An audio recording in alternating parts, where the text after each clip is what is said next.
Gostei do senhor aí, o cuidado que a gente precisa tomar também para não tocar nos homens de Deus. Não, a gente tem que tomar cuidado. Inicialmente, nós iniciamos a nossa conversa aqui falando até de algumas coisas que ocorrem na igreja.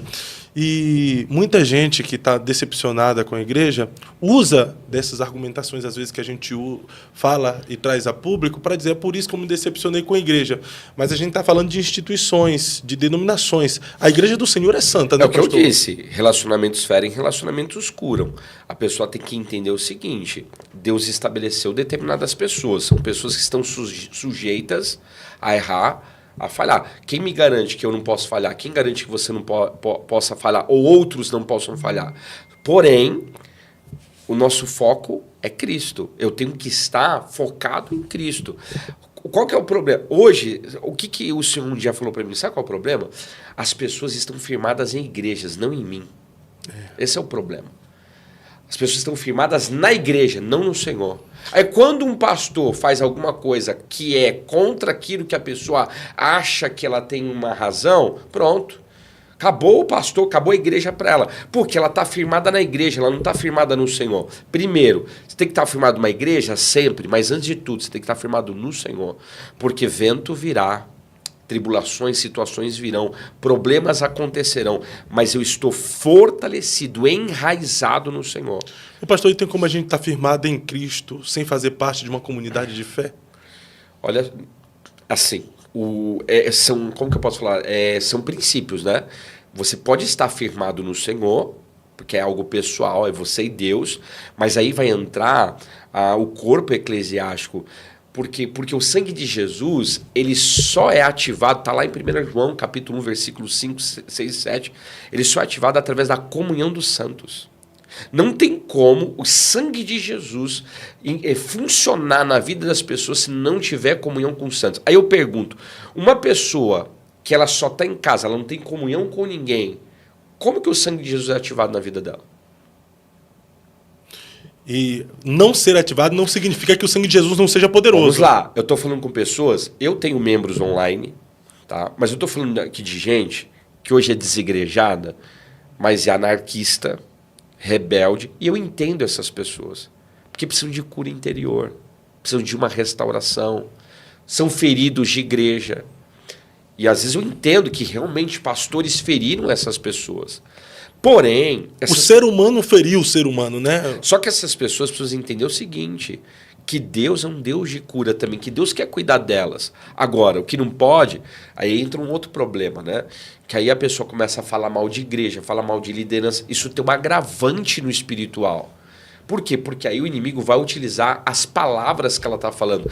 Pelas suas palavras você vai ser justificado ou condenado, diz as Escrituras. Então tem muita gente falando coisas que não deveria falar. Aí fala mal de igreja, fala mal de pastor. Querido, desculpa, eu aprendi uma coisa. Toda pessoa que fala mal muito de alguém, ela esconde pecado. Todo excesso esconde uma falta, né? Todo excesso esconde uma falta. Então, assim, as pessoas falam muito, a gente tem que tomar cuidado. Eu não estou aqui para falar... A gente sabe, né, que isso viraliza, a gente tem que falar sobre isso. É verdade. Só que eu também tenho que ter prudência como um pastor de tocar na unção das outras pessoas. Eu tenho que tomar cuidado com isso. Agora, não me azenda... Davi não tocou em Saul. Mesmo Deus rejeitou Saul. Sabe que Deus rejeitou Saul? A minha esposa participando aqui, pô. Mas esse toque aí que a gente fala, a gente precisa... Falar mal, criticar. A gente precisa entender que esse toque aí que Davi não fez em Saul foi um toque com espada, que seria o quê? Davi teve a chance de matar Saul e não fez isso. Sim. Que ele tinha todas as prerrogativas para matar. Aí ele falou, em ungido do Senhor não se toca, né? Mas aí agora, tipo assim... Eu vou concordar e discordar. Sim. Eu concordo, perfeito o que você falou, só que tem um detalhe. Não é que eu discordo, é porque, ele não tocou com espada. Mas por que ele não tocou com espada? Porque ele não estava amargurado. Ele não estava com sentimento de vingança. Hoje os crentes é vingativo, irmão. Verdade. O próprio Davi falou, você prefere cair na mão de quem, Davi? Eu prefiro cair nas mãos do Senhor do que cair na mão dos homens. Se eu cair na mão dos homens, eu estou perdido. Porque o homem não tem misericórdia. Por causa do quê?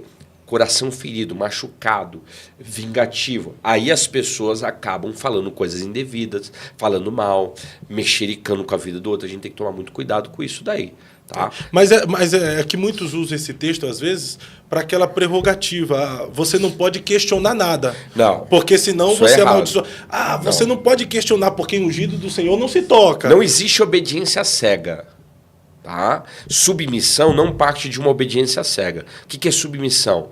Eu me submeto ao pastor Fábio, eu me submeto à missão que você carrega. Isso é submissão. Por que a mulher é submissa? Porque ela se submete à missão que o marido carrega. Então, eu sou submisso por quê? Porque eu estou me submetendo à missão que você carrega na terra. Agora, não significa que eu sou obediente de uma maneira cega. Não, peraí, pastor, isso aqui está errado, irmão. Isso aqui não está na Bíblia, não. Aí o pastor começa a ensinar que os irmãos têm que fazer piercing, colocar tatuagem. Eu já tive pastora que me ensinava o seguinte, ó, não precisa pecar dois, mas você pode praticar masturbação. Olha só os absurdos. Oxi. Tô te falando. Sério? Que Tô tem te esses falando. ensinamentos? Então, assim, até que ponto Deus permite eu ser insubmisso com a minha liderança? Ó, isso aqui pega, hein? Até que ponto? Até o ponto... Não, deixa eu reformular. Reformula Quando Deus permite você ser submisso com a sua liderança? Não, insubmisso. Insubmisso. Vamos colocar assim. Quando Deus permite a Isso. sua insubmissão à liderança? Quando Deus permite eu desonrar um pai ou uma mãe, é forte, é o mesmo princípio. Quando o pai ou a mãe ou a minha liderança estão me fazendo pecar contra o que está escrito na palavra. Então, se o meu pai ou minha mãe chega assim, eu quero que você fume, não, isso é antibíblico, eu não vou fazer isso. Meu pai e minha mãe, eles querem que eu me deite sexualmente com tal pessoa antes do casamento? Não, isso não é bíblico. O pastor da igreja quer que você faça porque acontece também. Tem muito pastor, trono de Jezabel, manipulador. Acontece. A gente tem que ver os dois lados. Que ele quer que você faça determinadas coisas, maracutaias para ele, tá errado. Deus permite você ser contra aquilo.